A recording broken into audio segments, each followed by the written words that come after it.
किसान भाइयों बहनों नमस्कार। आप देख रहे हैं दूरदर्शन किसान और स्वागत है आप सभी का कार्यक्रम खेत खलिहान के आज के अंक में। मैं हूं आपके साथ ज्योत्सना। खेत खलिहान एक ऐसा कार्यक्रम है जिसमें हम आपको खेती किसानी के संबंध में देते हैं तमाम जानकारियां, ऐसी जानकारियां जो कि आपके लिए काफी लाभदायक साबित हो सकती हैं। अपने आज के कार्यक्रम के इस अंक में हम आपको जानकारी देने वाले हैं भिंडी की खेती के बारे में और साथ ही आपकी मुलाकात करवाएंगे एक सफल किसान से।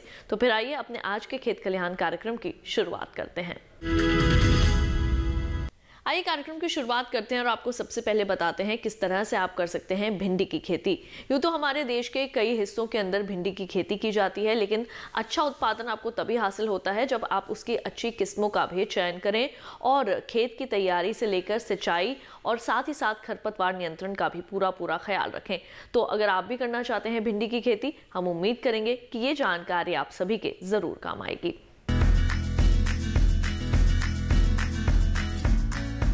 किसान भाइयों, इस समय गर्मी का मौसम चल रहा है और आप लोगों ने अपने खेत में भिंडी की फसल लगा रखी होगी। बहुत से किसान इसमें भिंडी की फसल लगाते हैं कि गर्मी के मौसम में उनको अच्छा दाम मिल जाता है और बीमारी नहीं आती है, इसलिए उनको इस मौसम में विशेषकर से किसान बहुत ध्यान रखते हैं और कोशिश करते हैं कि भिंडी जितनी जल्दी लगा सकें तो उतना ज़्यादा उनको मुनाफा मिल जाएगा। वैसे भिंडी को कई बार किसान लगाते हैं। मैं देखता हूं कि फरवरी के महीने से उत्तर भारत में किसान उसको शुरू करते हुए कुछ मार्च और कुछ अप्रैल के महीने तक भी लगाते रहते हैं, जिससे उनको लेट की जो भिंडी होती है उसमें भी अच्छा दाम मिल जाता है जो जून जुलाई तक जाती है। तो किसान भाइयों, आपकी भिंडी की जो भी फसल होगी इस समय वो उसकी बढ़वार हो चुकी होगी काफ़ी और उसमें आपने कई तुड़ाइयाँ भी कर रखी होंगी। और मैं इस समय जो विशेषकर गर्मी का मौसम चल रहा है और काफ़ी तापमान बढ़ चुका है, तो इस समय विशेषकर मैं कहूँगा किसान भाइयों, आप भिंडी के जो फसल है उसमें नियमित अंतराल पे आप पानी ज़रूर देते रहें, क्योंकि पानी जब देंगे तो इसमें पौधों की में फूल आएंगे और आपके फल आएंगे और आपको ज़्यादा उपज मिलेगी, क्योंकि पानी ही बहुत जल्दी सूख जाएगा क्योंकि तापमान बहुत ज़्यादा बढ़ चुका है और इसलिए पानी पर विशेष ध्यान रखना है। उसके बाद जब पानी आप दे देंगे तो पानी में हल्की सी जब नमी रह जाए खेत में तो आप जब आवश्यकता हो तो आप खेत के बीच में निराई गुड़ाई भी कर लें, क्योंकि इसमें फसल बढ़ चुकी है, इसमें और कोई तरीका नहीं है। निराई गुड़ाई आपको कुदाली या खुरपी से ही करना पड़ेगा। तो बहुत ज़्यादा इसकी आवश्यकता तो नहीं पड़ती है, लेकिन अगर आपको लगती है आवश्यकता तो आप निराई गुड़ाई भी समय पे करते रहें। इसके बाद विशेष तौर से किसान भाइयों को मैं बताना चाहूँगा कि जो भिंडी की फसल है इसमें तुड़ाई का बहुत बड़ा महत्व है, क्योंकि कभी कभी हम देखते हैं कि किसान भाई सही टाइम पे तुड़ाई नहीं करते हैं या तोड़ते समय कुछ फल उनके छूट जाते हैं तो उन फलों को वो उसी में छोड़ देते हैं क्योंकि वो बिक्री लायक नहीं रह जाते हैं। उनको ऐसा नहीं करना है। किसान भाई, जब भी आपके फसल तुड़ाई करें आप सही टाइम पे करें, बहुत जल्दी तुड़ाई ना करें और बहुत लेट से तुड़ाई ना करें। तुड़ाई करने के लिए विशेषकर से मैं आपको एक बात ध्यान देना चाहूँगा कि जो भी फूल आता है वो 6 से 7 दिन का जो हो जाता है उसमें फल, वो तुड़ाई की अच्छी अवस्था मानी जाती है। उसमें पौधे में जो फल है उसका विकास बहुत अच्छा हो चुका होता है। और कभी कभी हम देखते हैं कि किसान भाई 3-4 दिन के फलों को ही तोड़ देते हैं, बहुत छोटे फलों को तोड़ देते हैं। उसको भी तोड़ने की आवश्यकता नहीं है, वो बहुत छोटा फल रहता है, उससे पैदावार आपको कम मिलती है उससे। और बहुत ज़्यादा देर तक 10-12 दिन का अगर फल हो जाए तो उसमें भी आपको पैदावार क्या होता है कि उसमें रेशे की मात्रा बढ़ जाती है, तो फल वो खाने योग्य नहीं रह जाता है और बाज़ार में उसकी गुणवत्ता घट जाती है, मांग घट जाती है ऐसे फलों की जिसमें रेशे की मात्रा बढ़ जाती है। तो आप सही समय पर जो तुड़ाई करें और पूरे फलों की तुड़ाई करें। अगर आप नियमित 4 से 6 दिन के अंतराल पे तुड़ाई करते रहेंगे तो आपके फल नहीं छूटेंगे। और मैं कहता हूँ कि 6 से 7 दिन का फल आप ज़रूर तोड़ लें। और इन फलों को तोड़ने के बाद किसान भाई आप क्या करेंगे कि उसमें से उसका वर्गीकरण जरूर करें। उसमें अच्छे एक साइज़ के फलों को एक जगह रखें और जो छोटे फल हैं थोड़े हो रहते हैं उनको दूसरी जगह रखें, और जो टेढ़े मेढ़े या कीड़ों से ग्रसित फल हैं उसको आप तीसरी जगह रखें। ऐसे फलों को आप देखते हैं कि किसान भाई खेत के किनारे छोड़ करके चले जाते हैं और जो फल बिक्री योग्य होता है उसको ले जाके बेच देते हैं। ऐसा नहीं करना है। जो फल ख़राब हैं, टेढ़े मेढ़े हैं, जिसमें कीड़े हैं या कीड़ों से ग्रसित हैं, ऐसे फलों को छोड़ना नहीं है। इन फलों को आप अलग करके खेत के किनारे कहीं गड्ढा बना करके मिट्टी में दबा देंगे, नहीं तो उसमें से क्या होगा, फिर से कीड़ा निकल करके उसमें कीड़े का लार्वा, कीड़े का अंडा ये सब होता है, वो फिर से फल के अंदर से निकल करके उसका वयस्क लार्वा आपके खेत में आने लगता है। तो आप दवा मारे होते हैं खेत में, लेकिन लार्वा आपका वहाँ बचा हुआ है फल के साथ, तो आपको फिर से आपको लगता है कि कंट्रोल नहीं हो रहा है। तो आप ऐसे फलों को जो मैंने बताया कि जो टेढ़े हैं, जिसमें छेद है या इसमें आपको कीड़े दिखते हैं, ऐसे फलों को गड्ढा बना करके आप उसको अवश्य मिट्टी में दबाएंगे उसको खुले में नहीं छोड़ेंगे। ये आपको नियमित करना है। जब भी आप फसल की तोड़ाई करें और फलों को वर्गीकृत करके बाज़ार में बेचेंगे तो आपकी अच्छी आसानी से बिक जाते हैं और ग्राहक जो होता है उसको आसानी से उसको ले लेता है, क्योंकि उसको छांटना नहीं पड़ता है और इन सब चीज़ों को उसको एक प्रकार के फल अच्छी गुणवत्ता के मिल जाते हैं। तो इन बातों को आपको ध्यान रखना है तोड़ाई से। उसके बाद मैं इसमें किसान भाइयों को कहूँगा कि इसमें कई आपको समस्याएँ खेत में आएंगी। सबसे बड़ी समस्या होती है फल और तना छेदक कीट होता है। आप देखेंगे कि आपकी फसल में कहीं कहीं जो तने मुरझाए हुए दिखेंगे, इसका मतलब उस तने में कुछ प्रॉब्लम है, कुछ समस्या है। तो ऐसे तने को पास में जाकर आप देखेंगे तो तने जहाँ से मुरझाया हुआ झुका हुआ दिखता है तो आप देखेंगे कि वहाँ एक छेद दिखेगा। अगर उस छेद को आप वहाँ से काटेंगे, वहाँ से उस तने को या वहाँ फाड़ेंगे उसको, तो आपको उसमें या तो कीड़ा मिलेगा, कीड़े का लार्वा मिलता है, या उसके अंडे या वो भी एक्सक्रीटा जो खाया हुआ पदार्थ होगा छूटा हुआ वो रहता है। क्योंकि अगर कीड़ा निकल चुका होगा तो उसका खाए हुए अंडे या पदार्थ उसमें मिल सकते हैं। तो ऐसे जो तने हैं वहाँ जहाँ से छेद है उसके नीचे से काला जहाँ तक हुआ है वहाँ से काट देंगे उसको अवश्य। इसको भी इसी तरीके से इन तनों को खेत में जहाँ भी गड्ढा बना करके उसके अंदर दबाना है, खुले में नहीं फेंकना है। तो ऐसे तनों को कर दें। और फल जो अब मैंने बताया जब तुड़ाई करेंगे तभी उसको करेंगे। तो ये फल छेदक कीट आपका क्योंकि बहुत नुकसान करता है, तो इसको नियमित रूप से मैं कहूँगा किसान भाइयों, जो आजकल नीम का तेल आता है, नीम का अर्क आता है, इसको नियमित रूप से अगर 8-10 दिन के अंतराल पे आप इसका छिड़काव करते रहेंगे तो आपको रासायनिक दवाओं पर निर्भर नहीं होना पड़ेगा बहुत ज़्यादा, क्योंकि इससे कीड़े आपकी फसल में नहीं आएंगे। इन बातों का ध्यान रखें। नियमित जो आपका नीम का तेल है या नीम का अर्क है, इसको आप ज़रूर खेत में छिड़काव करते रहें। और इसके अलावा यदि आपकी हो सके तो आप एक फेरोमोन ट्रैप आता है इसके लिए, इसको एरबिट ल्योर के नाम से जानते हैं किसान भाई। भिंडी का अलग से ल्योर होता है।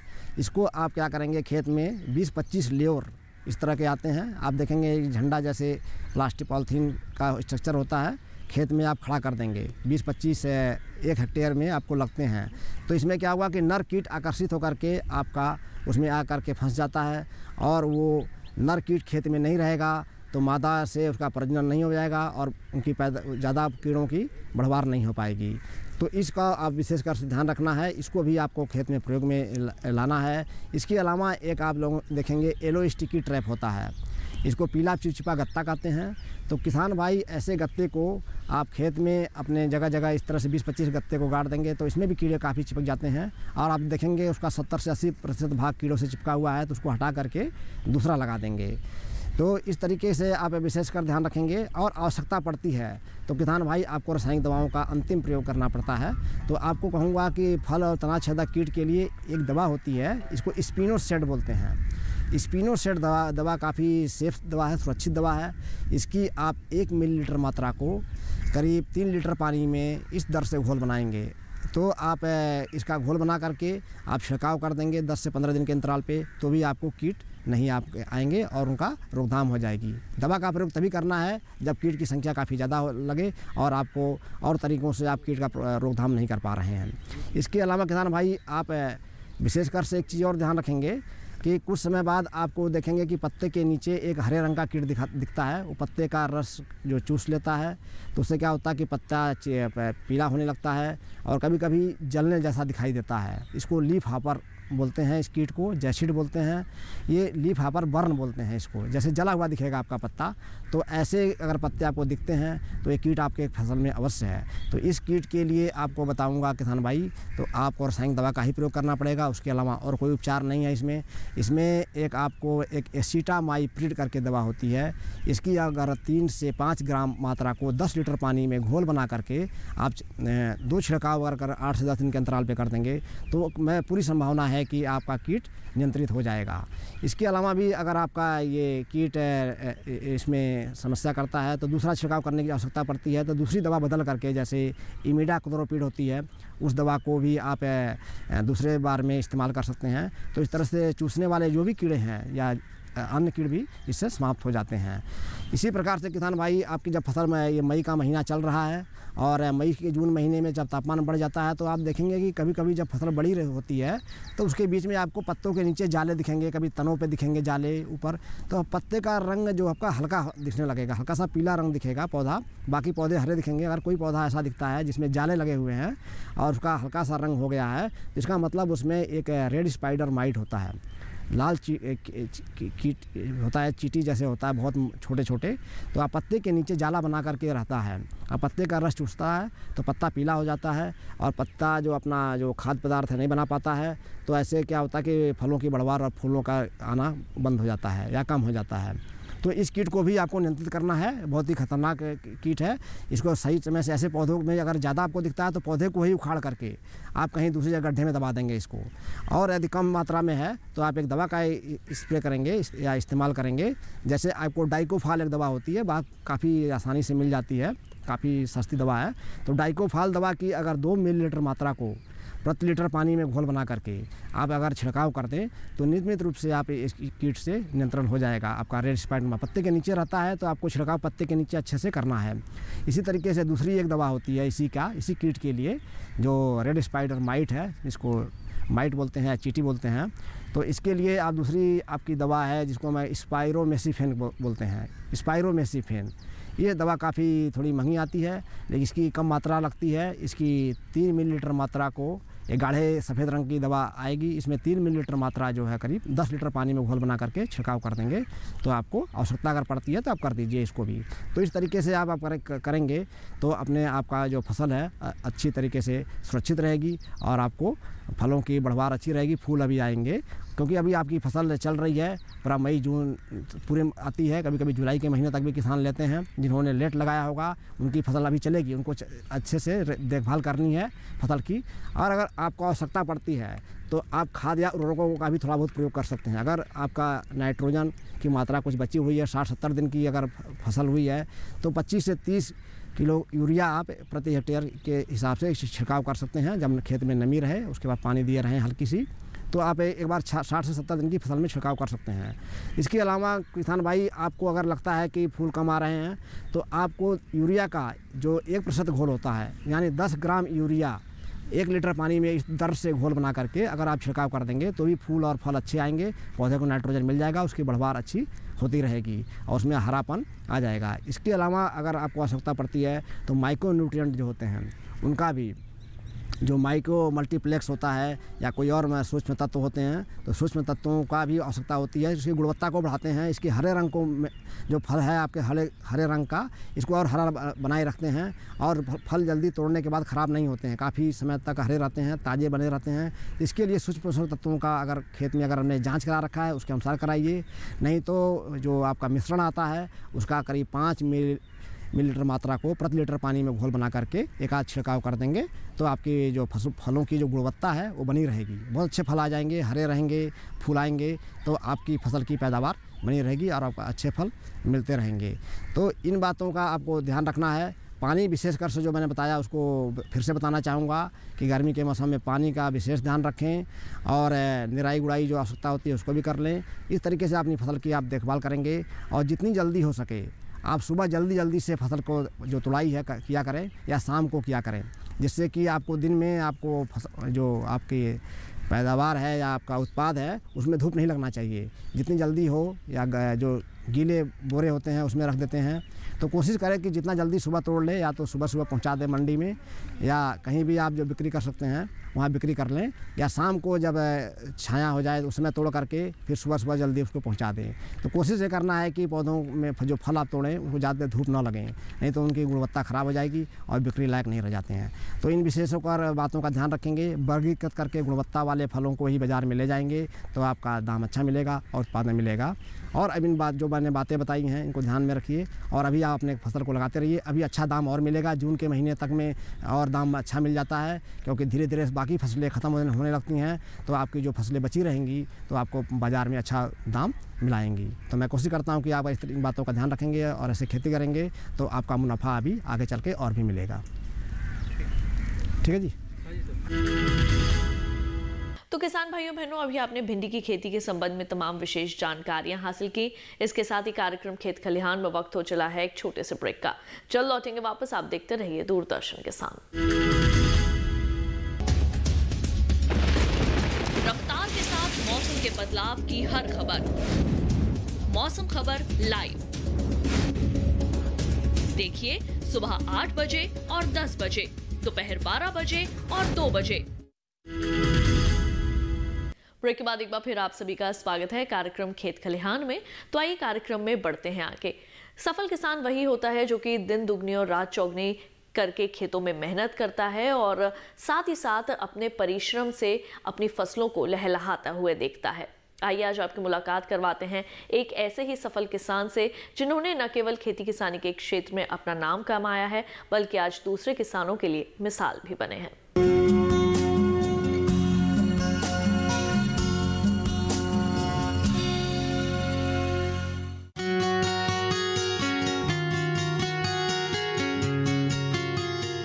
राजस्थान एक शुष्क जलवायु वाला क्षेत्र है जहां बरसात बहुत कम होती है और धीरे धीरे यहां का भूजल स्तर भी कम होता जा रहा है, जिसके चलते यहां के लोगों को रोजमर्रा की जिंदगी में कई कठिनाइयों का सामना करना पड़ता है और साथ ही साथ यहां की कृषि भी इससे प्रभावित हो रही है। यहां के किसान कोशिशों में लगे हैं कृषि की दशा सुधारने में। कुछ अभी भी प्रयास कर रहे हैं और कुछ अपनी सूझबूझ से मंजिल के करीब पहुंच रहे हैं। ऐसे ही एक किसान हैं जोधपुर के अनवाना गांव के निवासी हनुमान राम। अनवाना गांव जो कि जीरे और कपास की खेती के लिए जाना जाता है, यहाँ पर हनुमान राम अपने पूरे परिवार के साथ रहते हैं। आजकल जहाँ लोग छोटे परिवारों में रहना पसंद करते हैं, वहीं हनुमान राम का परिवार मिलजुल कर एक साथ रहता है। हम 7 भाई हैं, सातों ही शामिल रहते हैं, संयुक्त परिवार है। और प्याज भंडारण के लिए ये बनाया हुआ है पूरा टीन शेड और इसकी लागत लगभग 20 लाख रुपए।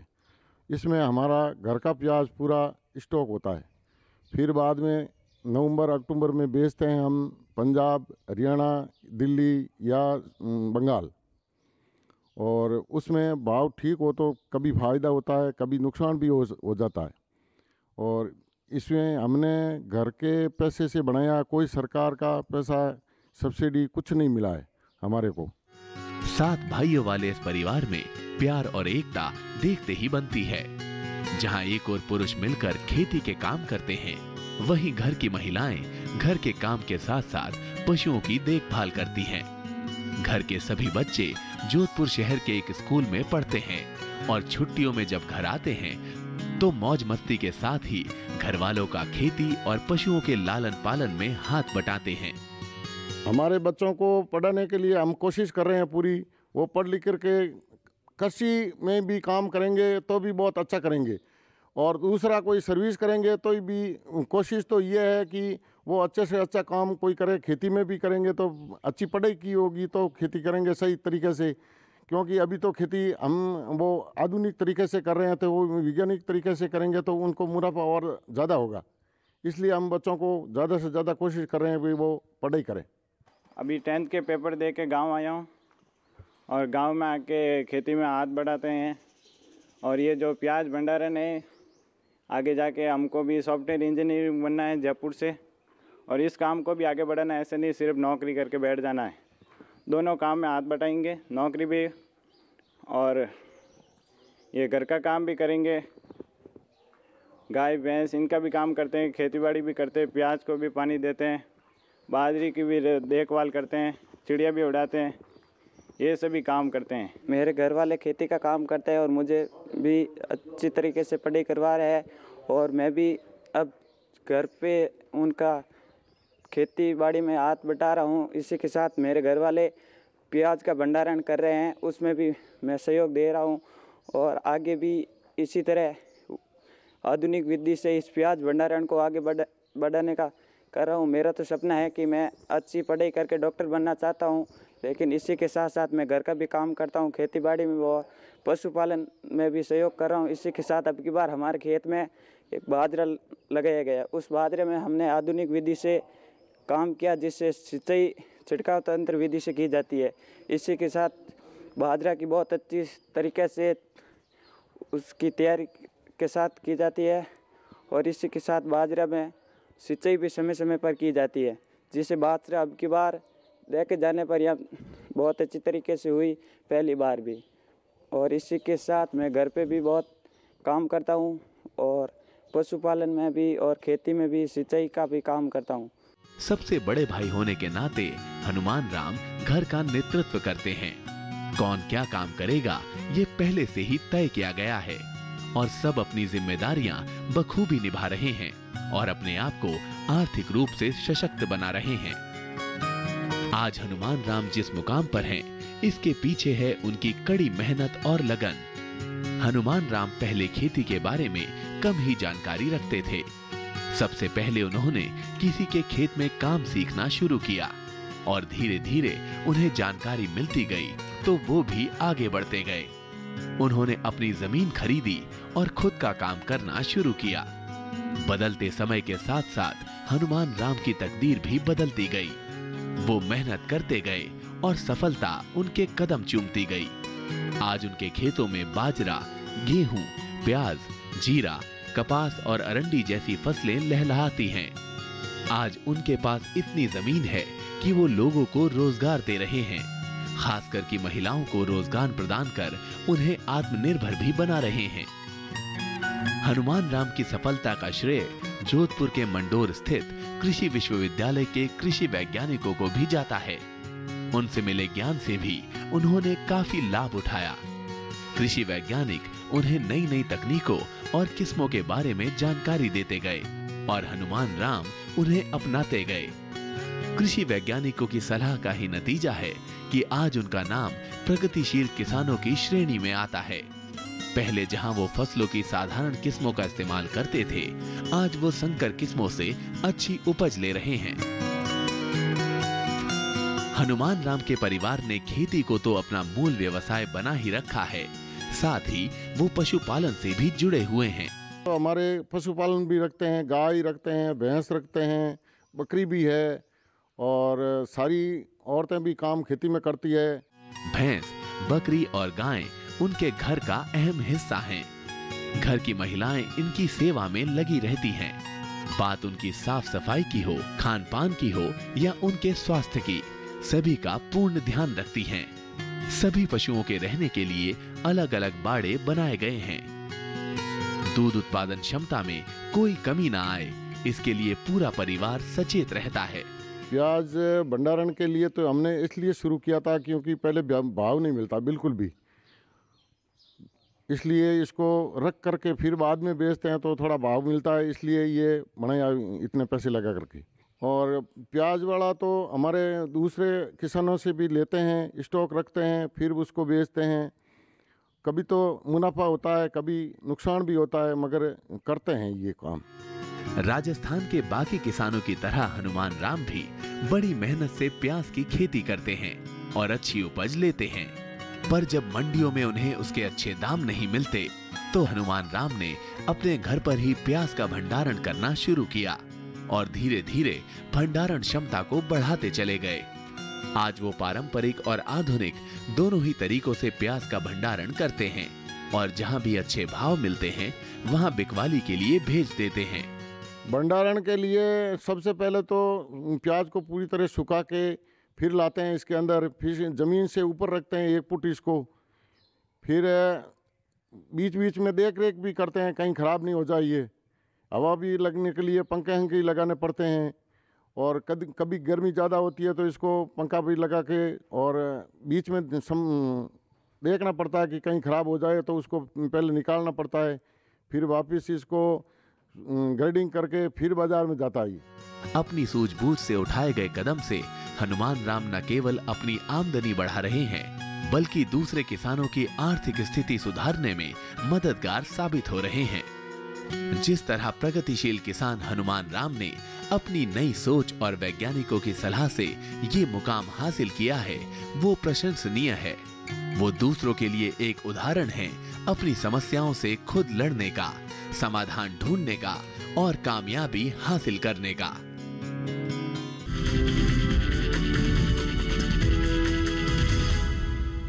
तो किसान भाइयों बहनों, अभी आपने मुलाकात की हमारे आज के सफल किसान से और इसके साथ ही अपने आज के कार्यक्रम के इस अंक में हमने आपको भिंडी की खेती के संबंध में भी तमाम विशेष जानकारियां दी। हम उम्मीद करेंगे कि हमारे आज के कार्यक्रम में दी गई जानकारियां आप सभी के जरूर काम आएंगी। तो हमारे आज के खेत खलिहान कार्यक्रम के इस अंक में केवल इतना ही। अगली बार फिर आप सभी से होगी मुलाकात। तब तक के लिए मुझे दीजिए इजाजत। आप देखते रहिए दूरदर्शन किसान।